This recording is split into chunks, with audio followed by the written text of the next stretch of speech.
kanina ko pa kayo inaabangan doon. Bakit? Yan, tabayanan ko kayo, tinitingnan ko kayo. Oo. Ngayon, Kaya ito. kaya dalawang beses ako huminto. Oo nga, bakit kayo yung... Tinitingnan ko kayo. Ngayon, naglakas loob ako para parahin kayo. Oo. May gusto kong sorpresa sa inyo. Ano po yun, sir? Sa inyo ako ha. Igilin nyo konti tayo, baka masabi Sir, tayo. kung pagkain, sir, nagugutom na kami. Hindi lang pagkain. Tabi nyo, tabi nyo. Ay, tigutin mo na. Ito tayo, kung ibebenta mo ito, magkano naman yung magiging halaga? Ay, kung kailan, sir, mga 200 lang. Kita nyo guys, sila tatay, nagsasakripisyo, nagsisikap, Sir, magkasama sila. Kawawa rin sila guys. yan lang ang concern, Oo. hanap buhay namin. Ito lang po ang hanap buhay ninyo. Oo, sir. Ay, ganon. Bukit wala kaming gano'n. Ay, ganon. Sige, sige.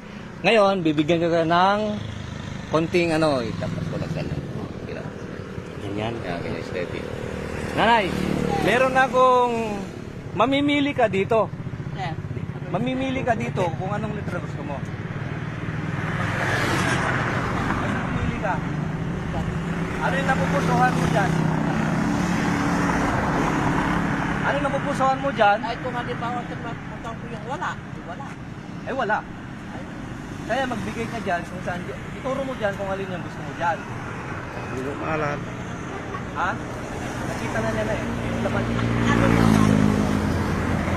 Yan. Ituro mo lang kung letter A ba o letter B. Paano sir kung hindi ko matakpan yung ano, di wala. Basta magsabi ka lang na. Ituro mo lang. Magpili ka raw daw. Pili ka lang Sabi dyan. ni sir. Letter A daw guys, yung napili ni nanay. Oo, sir. Letter A guys, letter A ang pinili ni nanay. So yung letter A, 500 ang laman. Letter A pong napili nyo, kaya tignan natin yun, 500 po yun. Para sa Ay, thank you, sir. guys, sana natuwa si nanay. Sige mo, salamat. Ingat po kayo tayo, ingat. Ingat kayo. Sana maulit pa ito, sir. God bless, ingat kayo. Mag-ingat kayo na, lahat tayo, lalo yung pagdadrive nyo kasi maraming dyan. Ano po? Thank you. Bye.